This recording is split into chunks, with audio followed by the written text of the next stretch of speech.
Tudo bem com você? Graça e paz. Hoje eu vou continuar com a minha meditação no Evangelho segundo escreveu Mateus, no capítulo 21. Eu já meditei até o versículo 11 e neste vídeo eu vou meditar do versículo 12 até o versículo 22.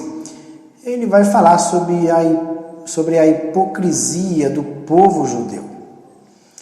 Neste texto que eu vou ler, está relatando a respeito da purificação do templo. Jesus efetua curas no templo e a figueira sem fruto.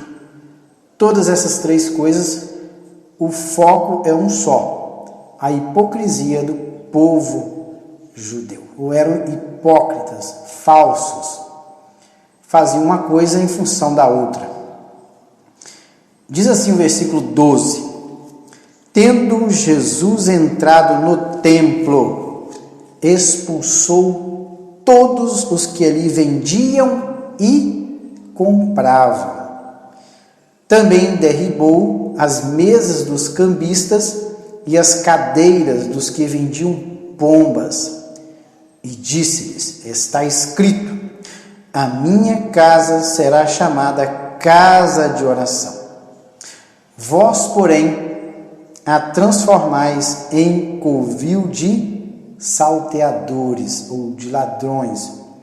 Vieram a ele no templo cegos e coxos, e ele os curou. Mas vendo os principais sacerdotes e os escribas as maravilhas que Jesus fazia, e os meninos clamando: Hosana ao filho de Davi, indignaram-se e perguntaram-lhe: ouves o que eles te estão dizendo?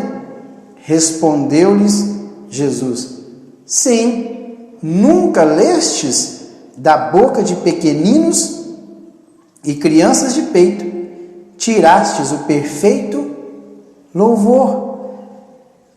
E deixando-os, saiu da cidade para Betânia, onde pernoitou. Cedo de manhã, ao voltar para a cidade, teve fome, e vendo uma figueira à beira do caminho, aproximou-se dela, e não tendo achado senão folhas, disse: nunca mais nasça fruto de ti.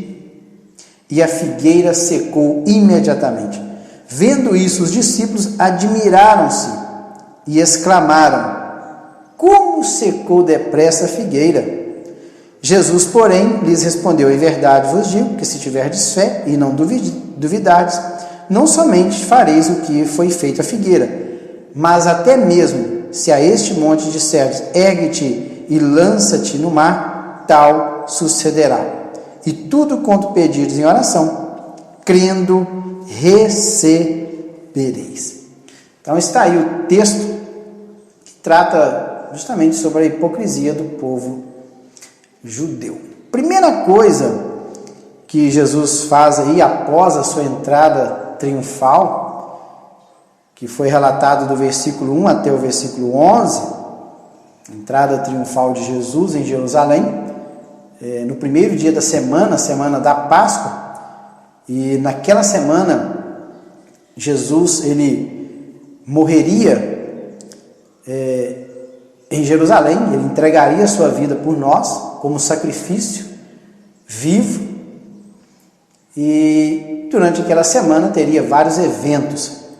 E nesse primeiro dia aqui, quando Jesus ele entra em Jerusalém, e logo após essa entrada triunfal, pode ver que no versículo 12, tendo entrado no templo, expulsou todos os que ali vendiam e compravam. Me chama a atenção é que lá em João, no Evangelho segundo escreveu João, logo no início do seu Evangelho, João relata a respeito de uma purificação também. Está lá no capítulo 2, do versículo 13 em diante. Vocês podem ver que capítulo 2 de João diz assim: estando próxima a festa da Páscoa, pode ver que no relato aqui de Mateus, era no período da Páscoa também, iniciando o período da Páscoa. A Páscoa seria na próxima sexta-feira. Jesus entrou em Jerusalém no primeiro dia da semana.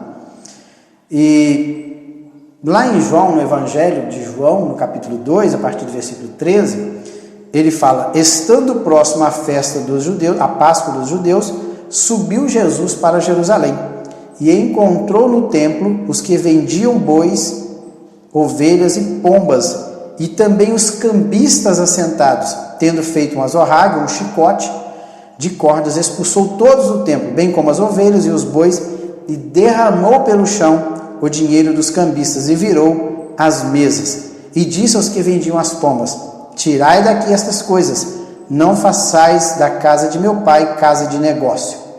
Lembraram-se os seus discípulos de que está escrito, lá em Salmo 69, versículo 9, o zelo da tua casa me consumirá. Passados 3 anos, agora próximo ao sacrifício de Jesus, ali na cruz do Calvário, Jesus encontra o estado espiritual do povo de Israel, dos judeus, da mesma forma como ele havia encontrado 3 anos atrás. Eram hipócritas. Eles usavam essa área aqui que eles compravam e vendiam, era o átrio exterior. Esse átrio exterior do templo era permitido a entrada de gentios, de judeus, ali todos podiam ter acesso. E era justamente nesta parte exterior do templo é que os judeus comercializavam as coisas. Tinha também os cambistas que trocavam o dinheiro, porque não poderia ofertar o dinheiro dos gentios, porque o dinheiro das gentes era considerado um dinheiro impuro. Então teria que trocar esse dinheiro pela moeda do templo para que as pessoas pudessem ofertar. Então tinha os cambistas que faziam câmbio, troca, que fazia troca de moedas, e tinha aqueles que vendiam bois, está lá em João, bois, ovelhas, pombas. O cidadão saía lá da região da Síria, o judeu que vinha da Síria, ele não poderia trazer uma ovelha ou um boi da sua terra, então ele trazia o dinheiro. Quando ele chegava no templo, ele comprava o boi, a ovelha, e assim era oferecido esse sacrifício. Olhando aparentemente, não tinha nada de errado. O problema era a intenção com que essas pessoas comercializavam estes objetos na área do templo. Eles usavam a casa de Deus como casa de negócios. Jesus foi claro. Está aqui escrito: a minha casa será chamada casa de oração, mas vocês a têm transformado o quê? Em cova de ladrões. Vocês estão aproveitando do povo, comercializando esses itens, ou estes animais, essas coisas, fazendo essas coisas, vendendo essas coisas. Vocês estão agindo como ladrões, porque vocês estão onerando o povo, cobrando acima daquilo que é permitido. Vocês estão explorando o povo com segundas intenções. E era um negócio rentável, tanto para o sumo sacerdote e para todos aqueles que estavam ligados ali ao templo. Por isso que Jesus, olha, minha casa não é casa de ladrão, mas é uma casa de oração. Por isso que é hipocrisia. Eles usavam a casa do Senhor com segundas intenções para explorar o povo judeu. Então, é uma hipocrisia. E depois, no segundo episódio, que Jesus efetua essas curas ali no templo, quando os sacerdotes, pode ver que é os principais sacerdotes, os escribas, quando eles viram essas maravilhas que Jesus fazia, e também as crianças que clamavam, dizendo: Hosana ao filho de Davi, eles se indignaram. Por quê? E pode ver que, mas vendo os principais sacerdotes, os escribas, as maravilhas que Jesus fazia, os meninos clamando, Hosana ao filho de Davi, indignaram-se e perguntaram-lhe: O senhor está ouvindo o que essas crianças estão dizendo? Olha, você está ouvindo o que eles estão dizendo? Não é lícito fazer dessa forma. Respondeu Jesus: vocês nunca leram lá no Salmo de número 8, versículo 2, que da boca das crianças e dos que mamam, tu suscitaste o perfeito louvor? Está aqui, ó, da boca das crianças e dos pequeninos, tirastes o perfeito louvor? Ou seja, vocês são hipócritas, vocês são conhecedores da lei e estão censurando as crianças que estão louvando a Deus. Vocês são hipócritas. Vocês viram que as crianças contemplaram as maravilhas que Deus está fazendo, curando os enfermos, e vocês estão censurando, querendo censurar as crianças, querendo que eu faça com que essas crianças se calem. Vocês são hipócritas, porque vocês são conhecedores da lei e estão querendo que as crianças não façam dessa forma. E aí Jesus, o que acontece? Jesus, ele deixa ali a cidade de Jerusalém e vai para Betânia. Betânia é uma aldeia próxima à cidade de Jerusalém. E parece que Jesus, ele passou a noite ali em Betânia. Talvez ele tenha pernoitado na casa de Lázaro e também as suas irmãs, Marta e Maria. Provavelmente, a Bíblia não diz, mas provavelmente ele tenha passado a noite lá, porque Lázaro era amigo de Jesus.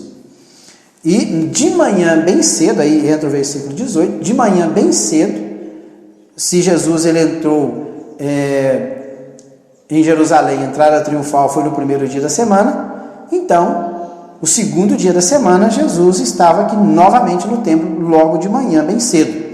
E quando ele estava vindo de Betânia em direção a Jerusalém de novo, o que ele contempla? Ele contempla uma figueira à beira do caminho. E estava cheia de folhas, muito linda. E ele procura fruto no meio daquelas folhagens. E ele não encontra nenhum fruto. E naquele momento Jesus ele amaldiçoa aquela figueira. E ela secou-se imediatamente. E os discípulos ficaram maravilhados diante de tudo isso. Mas na verdade, quando Jesus ele faz esse ato de amaldiçoar essa figueira, Jesus estava mostrando para os seus discípulos que a nação de Israel, o povo judeu daquela época, eles estavam tão estéreis como aquela figueira. Apesar de que a figueira é símbolo da nação de Israel. É um dos símbolos da nação de Israel.